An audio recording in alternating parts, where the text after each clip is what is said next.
Stuntman's Tip of the Week. Despite their confusing name, urinal cakes are not edible. Welcome back to the Fix Part 2. We're going to play a game called Chances at the moment. We've only got one guest host here. I was hoping for two, so it's going to be all on buckets here. I'm going to ask him some questions. Well, basically going to ask him what percentage out of 100 he thinks these situations are likely to eventuate. Let's start with, straight off the bat, Guy McKenna to coach elsewhere in 2010. Head coach. Head coach.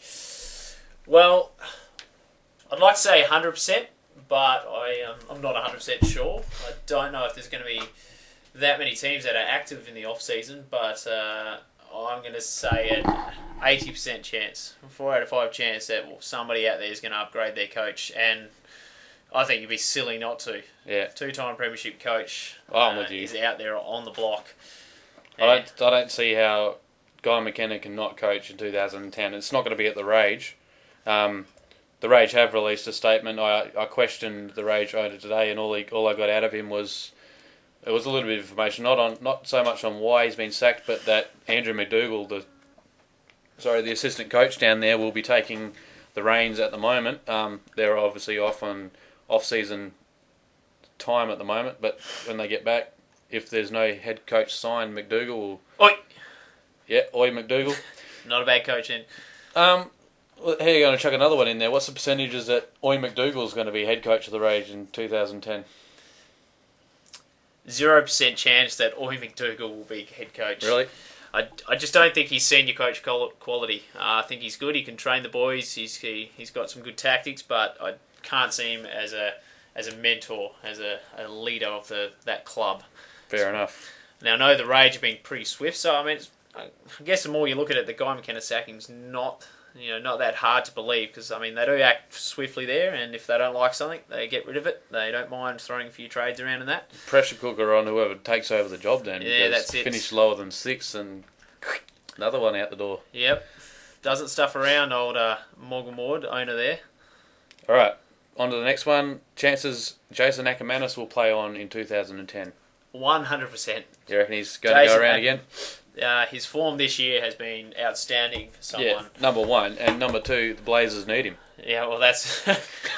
Blazers, they need a lot of players. Now, actually, the Blazers have done quite well this year, but he's been one of their standout and most consistent players, so 100% chance that he plays on next year. Same question again, this time Ben Cousins. Ben Cousins, I'm going to have to say 100% again. Yeah. He's done well. I think he's still got a lot to offer the team down there. I think the Predators... up there in Brisbane. Predators, all they need is some defenders, and I reckon they're a chance to move way up the ladder in 2010. They've shown a bit late in the season. They've uncovered Kurt Tippett in the right.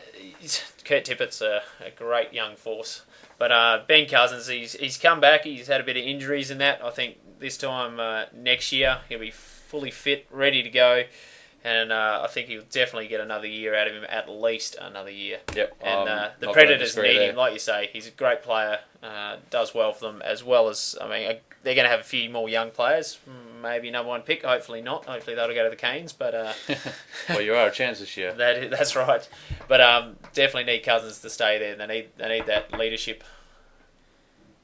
I agree. And moving on, this one's a personal one. As soon as you hear, what percentage do you reckon that the owner at the Gold Coast, the team that you support, Peter Sumich, to coach on in 2010, head coach of the Canes? Great question. I mean, he is contracted for another year. Not having talked to the powers that be down there, I'm sure they'll look at this situation as the off season goes on. I'm going to say a 60% chance. I mean, the Canes are a proud club, and they probably would have liked to have been playing finals. They always do what they can to try and get as far as they can, and to not make finals and to bow out early on last year. I mean, the record's not like... I mean, he's just above 50% coach, but I don't know if that will cut out the Canes. I think whoever stays on, whether it's Sumich, there's a message to Sumich out there. Do all your trading and get a bit of a goal, or a bit of a game plan happening early season. I think there's too much unsettling in the team. Yeah, they like throwing the players around there up in the Gold Coast, don't they? Yeah. But, I don't think any players are confident when they get signed or traded to the Gold Coast, but hopefully a bit more steady from now on. I mean, you got to do some trades. You got to improve your team, but yeah, for the players and fans' sake, I think they need a bit more stability. Once they get the right mix up there, and if Sumich is the man, that's the trick, isn't it? Trying to find the right mix. If Sumich is the man, then they'll go on with him. But I think his chance would be better than if he was in the same situation this time next year. No worries. Next game, or not really a game. I'm just going to throw out 3 random players to a question, and you can decide which one of these players you'd prefer.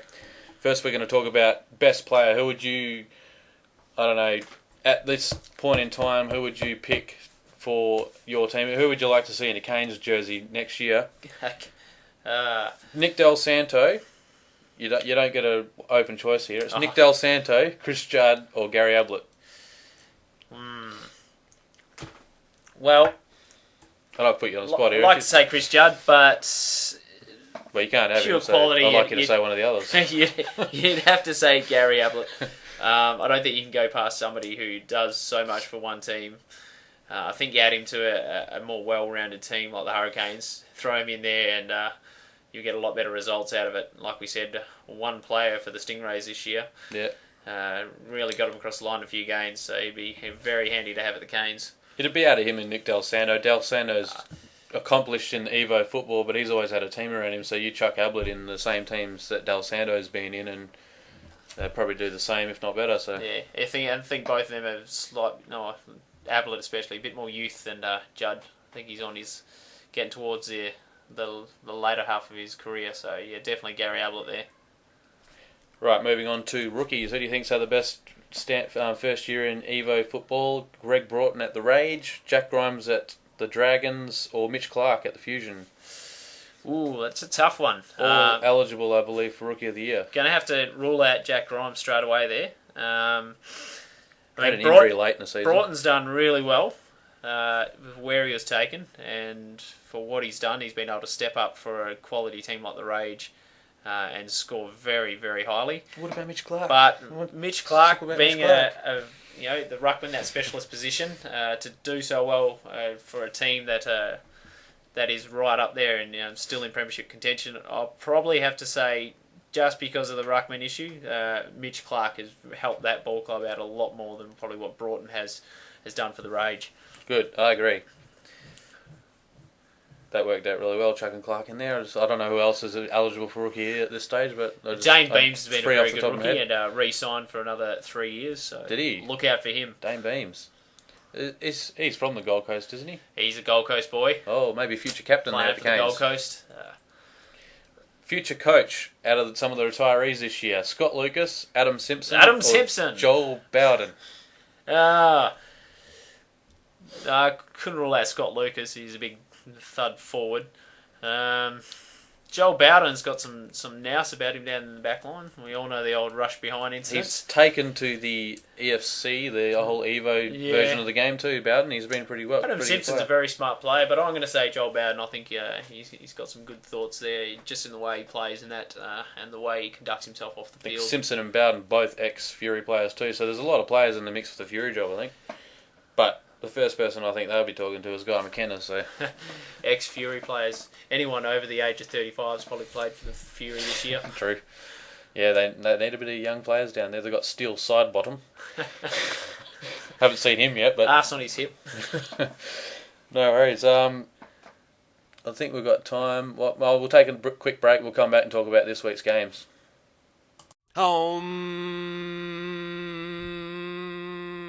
Dear God,